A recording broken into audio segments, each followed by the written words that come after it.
Chapter 422 of Bleach hits differently when you've thought about it for a while. We see Ichigo sitting there after Mugetsu had torn apart Aizen, and he drops an absolute bombshell on Urahara. He reveals that when he had transcended to the point where he was on the level of Aizen, where he was clashing blades with him, he actually felt a strange feeling emanating from Aizen's Kyoka Suigetsu. This wasn't anger, hatred, or godly levels of arrogance. Ichigo had sensed loneliness from Aizen's Zanpakuto. We can deduce that this loneliness would have been around for over a century, bleeding through Kyoka Suigetsu like an infected wound that just never healed. You have to remember that Zanpakutos are literally a piece of a Shinigami soul given physical form. When Ichigo had clashed with Aizen's Zanpakuto and he felt that loneliness, he wasn't reading some surface emotion or a temporary lapse in mood. He was touching the fundamental core of who Aizen really was underneath all of that transcendent facade. Ichigo was only able to sense this because he reached that same level of isolation himself after attaining the final Getsuga Tenshō. For those brief moments, Ichigo stood completely alone on a plane where literally nobody else was able to reach him. He in fact had temporarily become Aizen's equal. In this video, I want to talk about the significance of Ichigo's analysis of Aizen during the final moments of their battle in the Arrancar arc. Kyoka Suigetsu is one of the most broken Zanpakuto in the Soul Society. The name translates to mirror, flower, water, moon. These are things that you can see but never touch. It's like illusions that look real but have no substance. The name itself is Kubo dropping one of the biggest hints about Aizen's existence. Here is a man whose soul has literally manifested as the ability to make everyone see whatever he wants them to see. It's complete hypnosis and absolute control over all of their perception. Imagine being born with a Zanpakuto that makes genuine connection impossible by its nature. The second you reveal your Shikai to someone, they can never trust what they see around you again. I don't think people really appreciate what this means. If Aizen was honest from the get-go that this is the true ability of his Zanpakuto, then everybody would instantly distrust him forever. If he conceals the ability, then every single relationship starts out with a fundamental lie. There is no real winning for Aizen. His Zanpakuto didn't just give him power, it had sentenced him to eternal isolation before he even had a choice in the matter. Zanpakuto are a reflection of the nature of one's soul. A Shinigami is essentially born with it.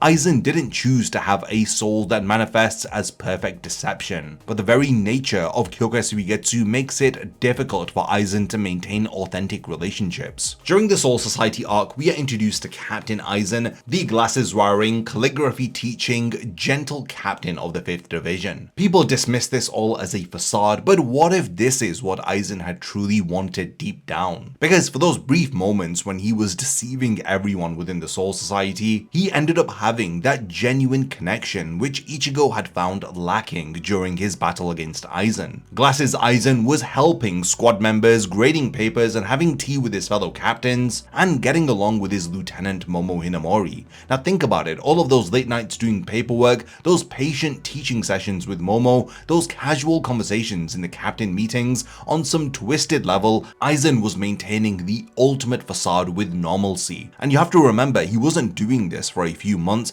this was over a century. The feelings of loneliness that Ichigo had picked up from Kyoka Suigetsu has led some people to start feeling sorry for Aizen, but you have to remember that these feelings of loneliness that Aizen feels are entirely self-inflicted. When Aizen was the captain of the 5th Division, he was trying out a life that he was simply never meant to live. Everybody who had loved the persona of Captain Aizen, Momo in particular, had fallen in love with a complete fabrication. Every moment of affection, trust, and even smiles that were directed at him were all built upon lies. Aizen would go back to his quarters after another day of playing pretend. He'd look at his own reflection and know that not a single person in the Soul Society knows what he is up to. You can see this in the reactions during the Soul Society arc when everybody learns about Aizen's true nature. They were so familiar with the mask that he was wearing that they had no idea of the real face behind it. We know very little about the backstory of Aizen, but what we do know paints a picture of a child who was so powerful, intelligent, and fundamentally different from everybody that nobody could relate to him from the offset. Within Bleach, Kubo does an incredible job of drilling home this idea that extraordinary power leads to crushing isolation. Take for example Stark who literally split his soul in half just to have someone to talk to. The strongest characters are always some of the loneliest within Bleach. Yamamoto was stronger than pre-Hokyoku evolved Aizen,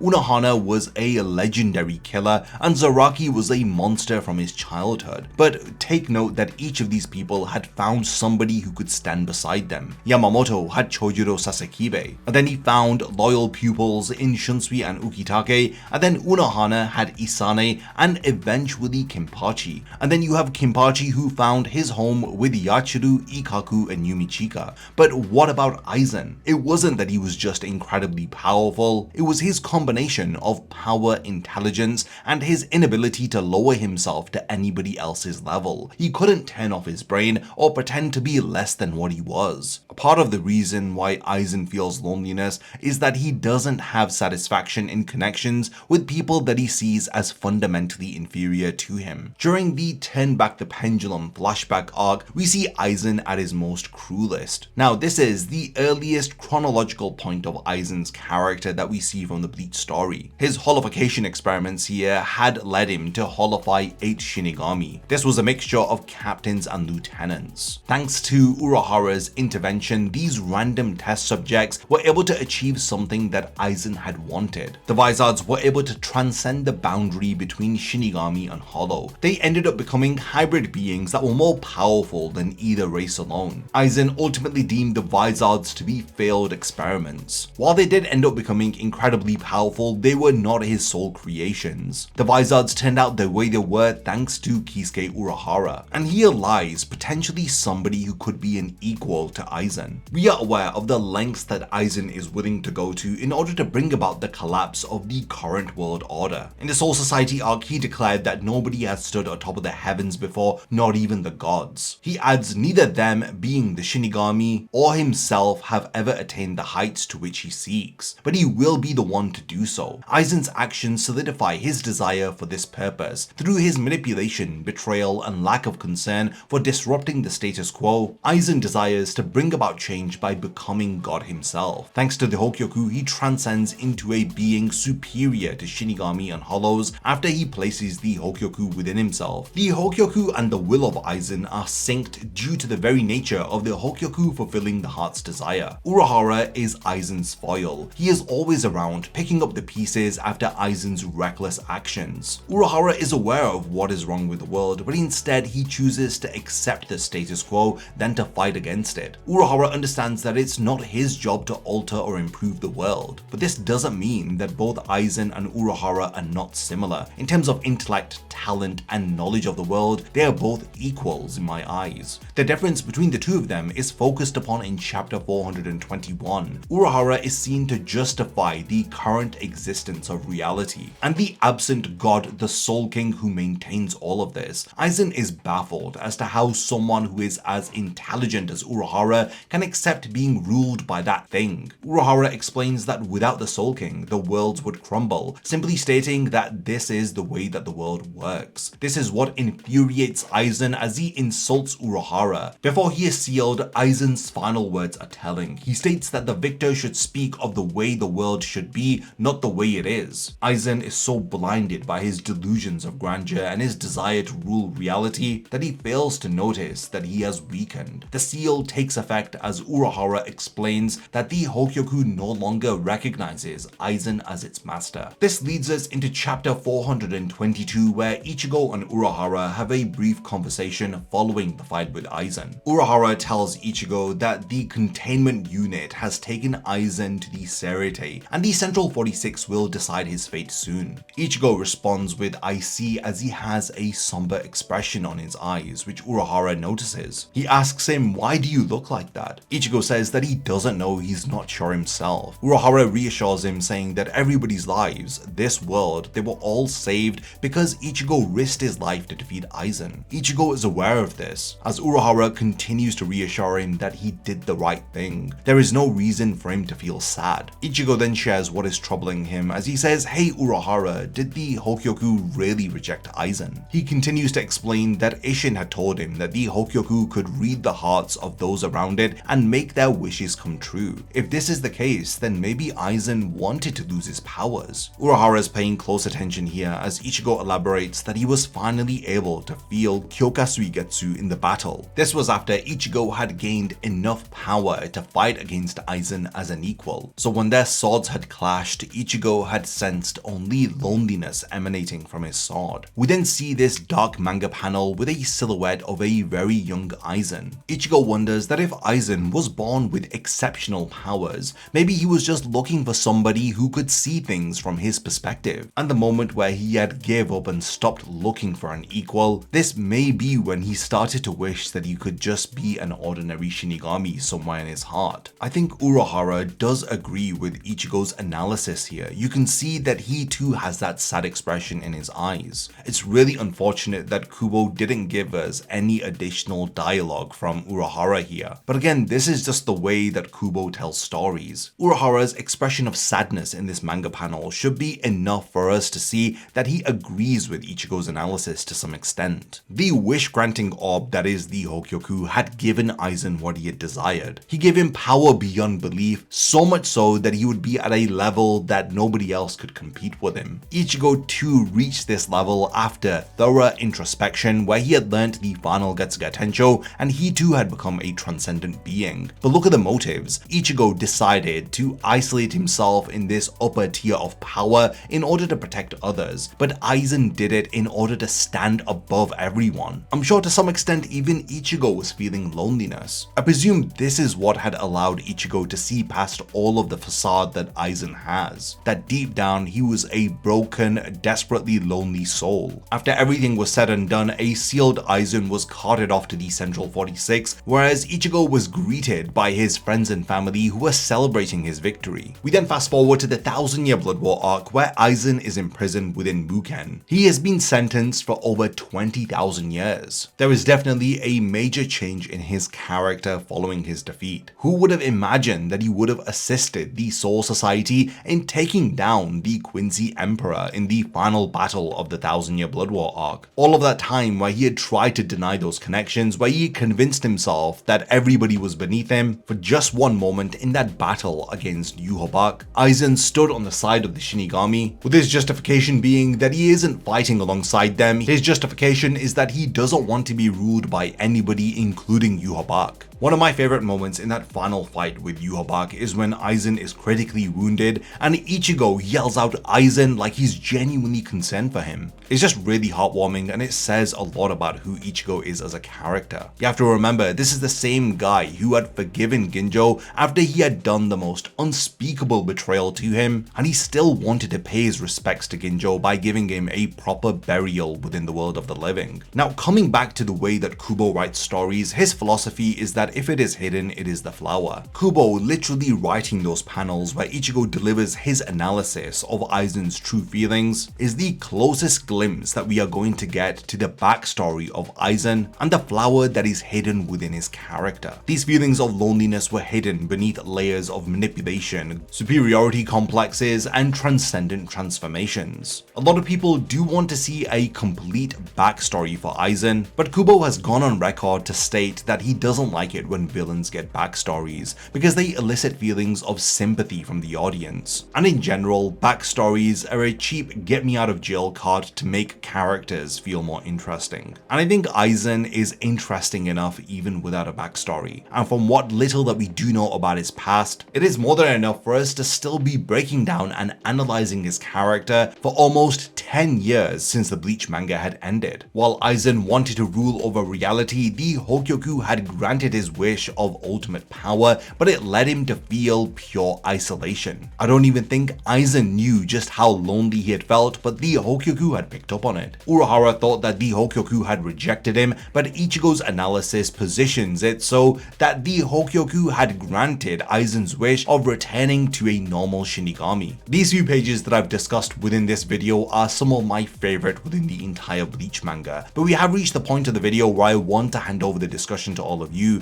What are your thoughts about Ichigo's analysis of Aizen's character and the feelings that he had felt from Kyoka Suigetsu? I look forward to reading all of your interpretations of those feelings of loneliness that Ichigo had felt. Lastly, thank you for making it to the end of this video, and I cannot wait to see you in my next one. A massive thank you goes out to all of my amazing Patreon supporters for helping to make this video video possible. If you also want to support the channel and see your name in the end of my videos, then check out my Patreon, which has loads of perks like early video access and so much more. Thank you for sticking around till the end of the video, and whatever you contribute will mean a lot to me.